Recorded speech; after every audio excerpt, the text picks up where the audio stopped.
just my little introduction on gas guns, because people on the internet don't tell you the correct information. This is a Tokyo Marui 1911A1 military. Very simple. All the plastic's been taken off of it, been replaced with a PGC kit. That's the way I bought the gun. It also came with these real Colt Delta Elite 10mm grips. They are also, I've taken the grips off, they are fantastic. I love them, I love them. It's just, that is the correct logo, it fits in well with the trademarks that are on there, it is all accurate. Now, I've dug the gun out just because I've not cleaned it in a little while. It's one that I know needs to clean. We're going to run through it and clean it and go through what you should and shouldn't do, can and can't do. Now, the internet tells you lies. There are things you don't need to do to a gun with a metal kit to make it work. And there are things that you do need to do to every gas gun that the internet says you shouldn't, and also what no one tells newer players to do. Now, first things first, it's a TM gun. If it were all plastic, I would be using green gas and other high pressure gases, but I advise that people don't, because I've got boxes of spare parts. If I blow something up, I've got loads, I'll put more in there. Most other people don't have loads of other parts, and the gun is designed to run, when it's plastic, with 134A gas. That's this. In the UK, you can't have 134A gas, because to sell it for the purpose of venting it into the atmosphere, which is basically what you're doing, is illegal. That's why you can't dump your fridge at the side of the road or take it at a tip. You've got other things with it. All right. Instead, we've got what I prefer at the moment, Nuprol 1. This is equally as good. It won't do any damage to a plastic gun, and the muzzle velocity is slightly higher with this gas. So slightly more kick, slightly more powerful. But remember, a plastic gun made in Japan is meant to run 134A. It is not designed for high pressure gases. People will say, I've done it for fucking years, mate. I've always done it. My gun's been absolutely fine. Cool, dude. Good story. The information, the correct information, is that you shouldn't do it because it does damage them. And, you know, it's not like I don't have any experience in this. It's not like I don't have a massive collection of pistols. I know exactly what I'm doing with these. And if you'd like to use green gas, that's cool. When it breaks, I can fix it for you, I'll charge you money. But you can make your gun last forever. You really can if you look after it properly, all right? Now, there's a few little marks on this. Again, it's a PGC kit. Now, when I got it, it was slide frame, grips, all attached, but it didn't have the Nova trigger, which is what you'd find inside a Delta Elite. It didn't have the silver ring hammer either. Again, what you'd find in a Delta Elite. I had to make modifications to the back strap, or the grip safety. Otherwise the hammer will stop. So I've had to mill that out very slightly so it does so. I'm not wearing tactical gloves. That's very, very weird for somebody who's doing a YouTube video or a Facebook video about handguns. You're meant to be wearing tactical gloves in your mum's kitchen. You're meant to be doing it. I'm wearing the customs inspection rapist gloves instead, because I think they're far sexier. You know, I just feel a bit more sexy while I'm wearing these. This one has got a little bit of filth in it already. What I'm going to do, take the gun apart, clean it all out and show you guys what you're meant to be doing with the guns and what you're not meant to be doing with the guns. If you don't agree with my information, don't care, alright? Just respect other people enough that you pass on good information, not what you do or not what you think is best, alright? Pass on decent, good information. So first things first, even though it's got the metal kit in it, I wouldn't recommend that you use high pressure gases in it, just because some of the internals are not meant to take it. Secondly, I'm going to be lubricating the hot rubber because you're meant to, and it's also a hot rubber, not a bucking, all right? It's a hot rubber. Let's just leave that there. Okay, let's take her apart.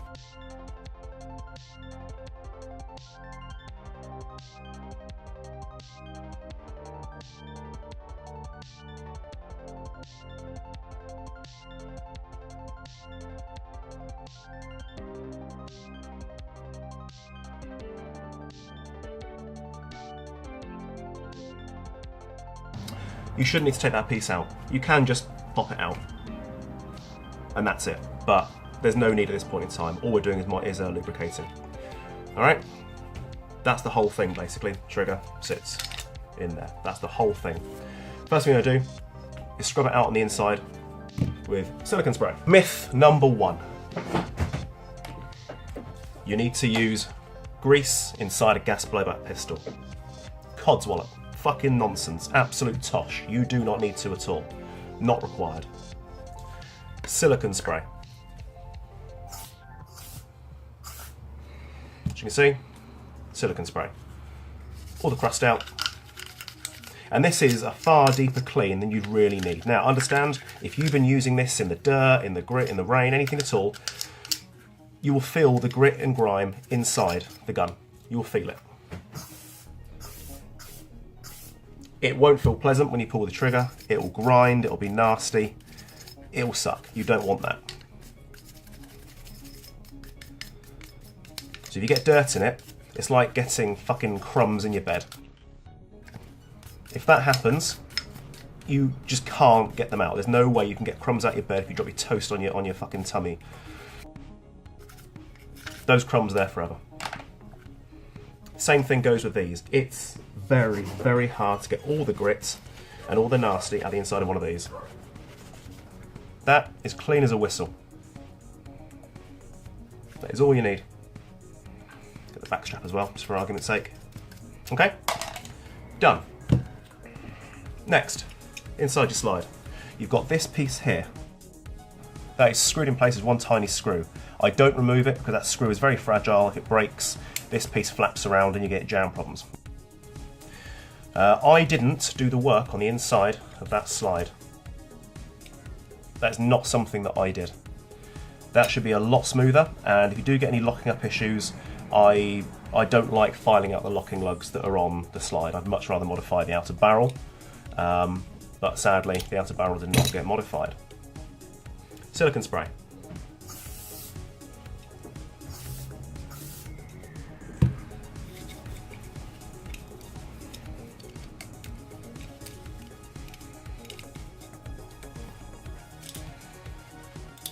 There's the sight.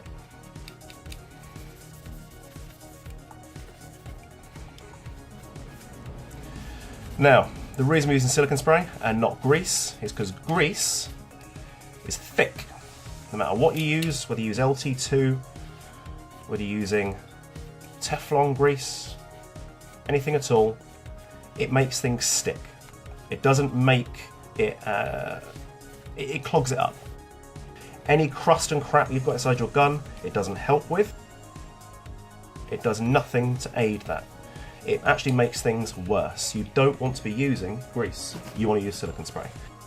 A well-built gun does not require, if you've done any modification to it, an uprated recoil spring or an uprated hammer spring. It is not required. All the springs are inside here as standard. If you fitted your kit well, and it's a decent kit, it's a PGC, so it's good. A Garda kit, all of these kits, you don't need those tough springs. It doesn't benefit you at all. Okay, if you put a bigger spring in there, you need to use a much more powerful gas to make sure that slide goes backwards, and then you're changing the way the pressure is working inside the gun. High flow valves inside mags. You don't need high flow valves. Okay, you can call it a blow off valve if you want to call it. If you want to change that valve out, right, if you get too much gas coming through it, all it's going to do is flood the system with liquid. It's going to freeze down quicker, and especially in a TM 1911, you are not going to get enough shots out of that gun. It's not going to happen.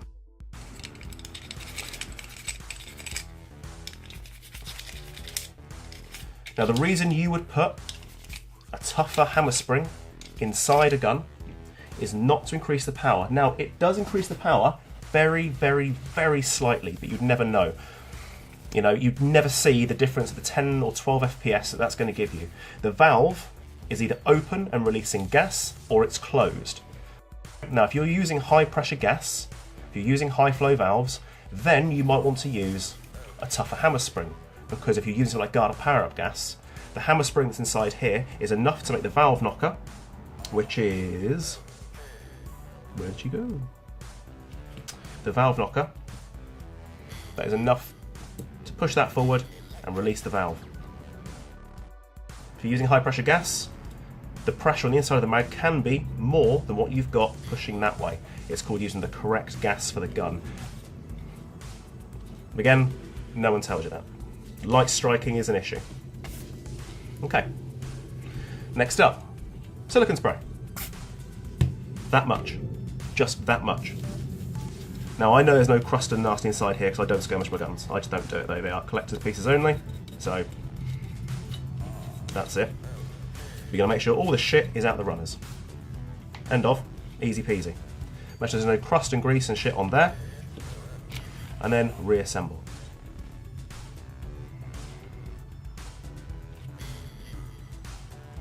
I have to do it this way up because I cannot fucking do it the other way around. Boop.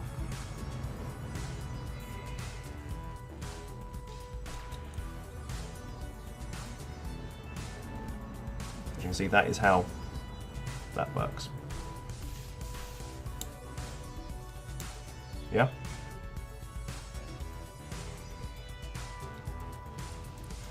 Leave it like that. Silicone spray. That's it. No grease. That's what you want.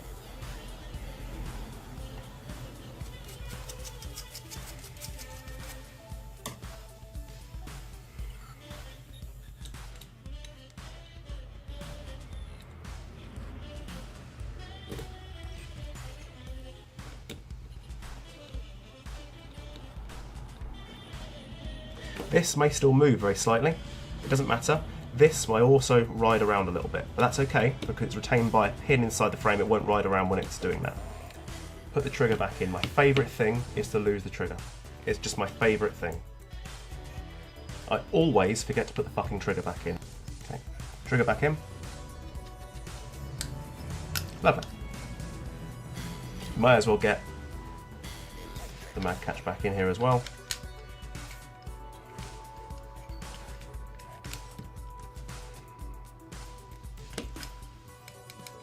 Right.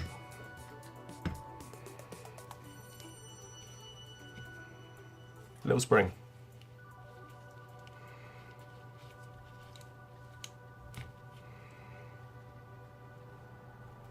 It's much easier if your hammer is forward. Much easier.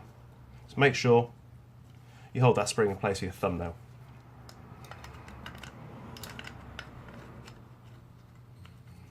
In. Done.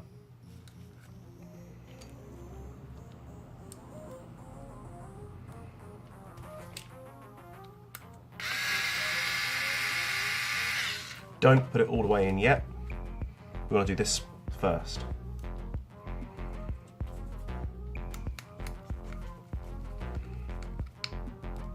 Once that one's in, then do the final tightening on that.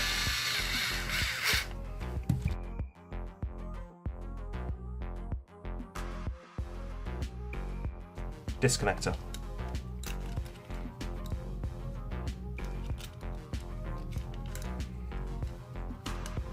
Pop it like that.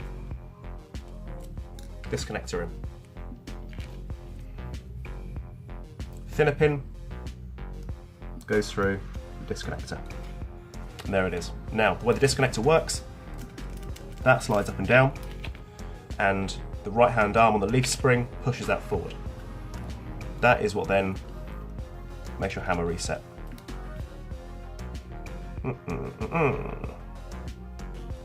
Second pin, done.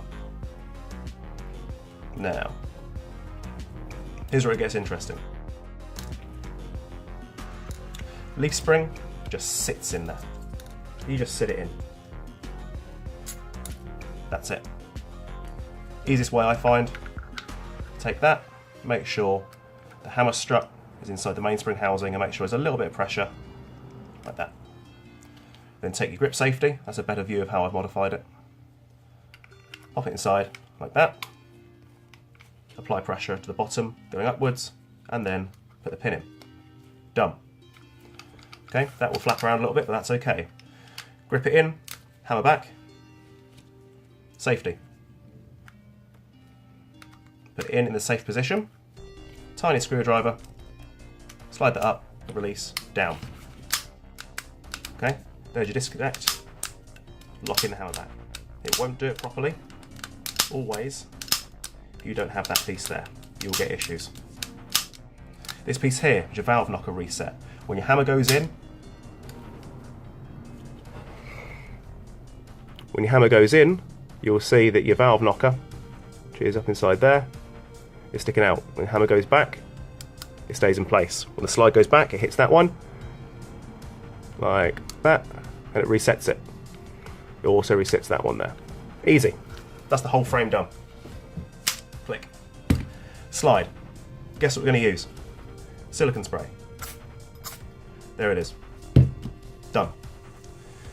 Don't change out your loading nozzle to a metal load nozzle, because if you want something to break, you want that to go. You get high pressure going wrong, it just goes all fucking fucked. You want this to crack, because you don't want your slide to crack, you don't want to cause damage to everything else. This is the piece that is almost consumable.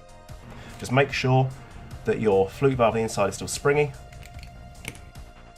Now you can just pop that screw out, take the locking plate out, don't need to.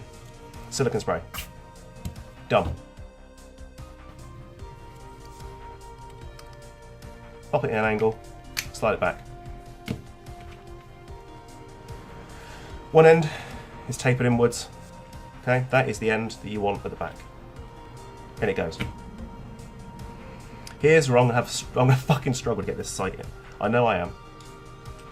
I don't recall how I took it out.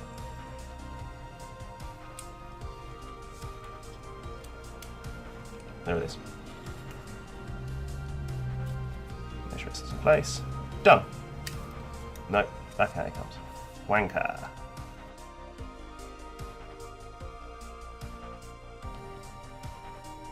Take that and just push it in. That's it. It's in place. Take the striker plate and the screw. You can do it separately, knit it together, doesn't matter. Alright, rounded side down. Oh. Can't be bothered to plug it in. Not too tight. Now we make sure it's springy. Ready? Look at that. Springy. It's springy because it's lubricated. There's a good air seal. Alright. Perfect. Hop unit. These are the two screws that you would access your hop rubber with. Now this is a one-piece unit. It's going to be a little bit tough, but it's going to need knocking out. And that can be a bit of a sod. Done. Now here is where you get to your hop rubber.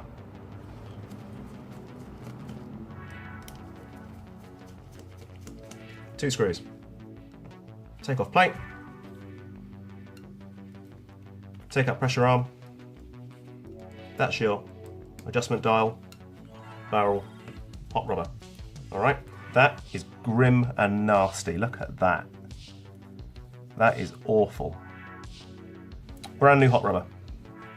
I have lubricated it, and I've lubricated it a lot, as you can see, because I want that to be able to bend and move without tearing. Alright, we're going to get the excess off. Now, here is where the internet's going to get fucking alive. You need to lubricate your hop rubber, or it will crack. It will become distorted. Alright, it's vital you lubricate your hop rubber. And that's the end of it. It's vital. Now your barrel, you need to clean it. You get the world's longest cleaning rod, and what you're going to do, a little bit of cloth, not tissue, around the end, wrap it around, spray it with silicone spray, alright, and then pop it in there, like that. It's going in from this way, twist, twist, twist, twist, twist, twist, twist, twist, keep going, keep going, keep going, keep going, keep going. You do not need to take the barrel out to do so. I'm going to do it when the gun is back together, so I can get any extra crap out of it.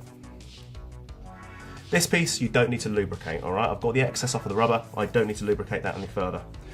I'm going to take this, it only goes on one way, pop that in there, like that, pop that in there like that, that goes on there,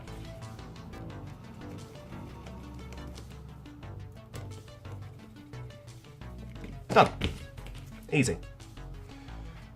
Turn the hop all the way off before you clean it. I'll do a bit more hop than that. Okay. Back on there. In. Done. Slide. Now I will say,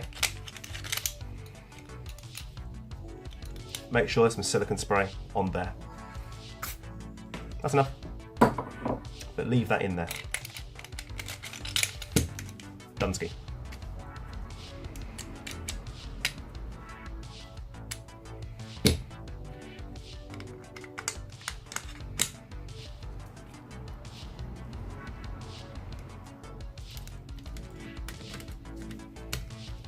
Sorted.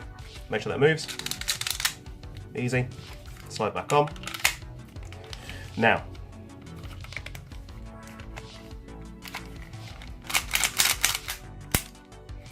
what you can do is you can put silicone spray on these runners here. Right now, we don't need to. We shouldn't need to silicone spray those. If you do get an issue, you're best off getting an HB pencil. All right, just running the pencil down the runner, down the slide rail. Easy. Done. Sorted. Now, this is where we get all the shit off the outside of the gun, because I can't stand all the marks on it. Okay, lovely. Next, just to prove a point, new Pro 1.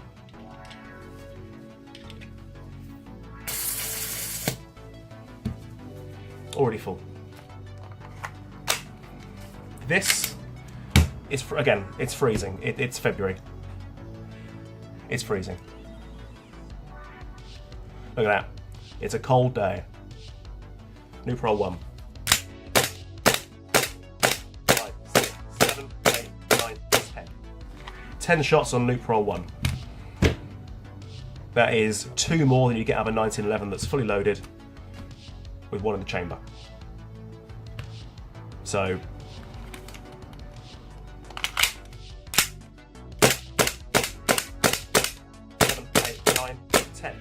that's 20 rounds on new Pro 1.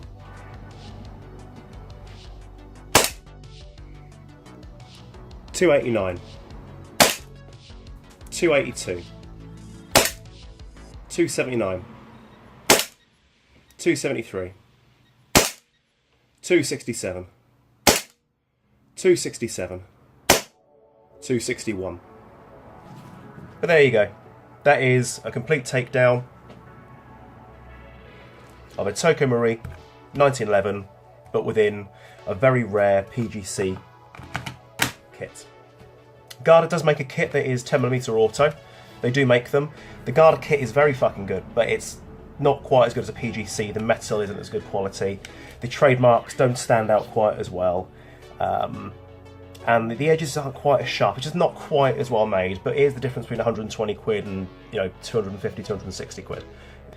I don't know if anyone else has done what I did with the Nova trigger and the modified WE ring hammer. No idea. But I've not seen many that have got the real Delta Elite grips on. This is not... they're all my favourites. I fucking love them apart from the Infinities, but... it's just something you don't always... You don't see every day. And rather than doing some stupid review of how things and stuff, I'd rather just get useful with it. And because people do pay me. They pay me to clean guns. They pay me, they bring it to me, they pay me my 30 quid bench fee to take the gun apart and clean it completely and make sure it's working flawlessly. And obviously if they need hot rubbers and things, then we replace them. But everyone should learn how to do it. Everyone should know how to take their gun apart completely. Now TM, Western Arms, a lot of these guns are very easy to take apart. WE, when you get to the KSC and KWA, not quite as easy. There's a lot going on inside that frame.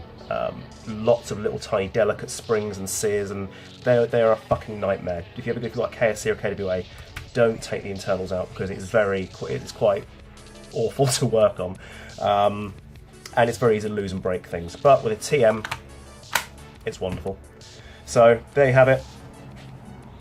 Maybe you've learnt something. Who's to say?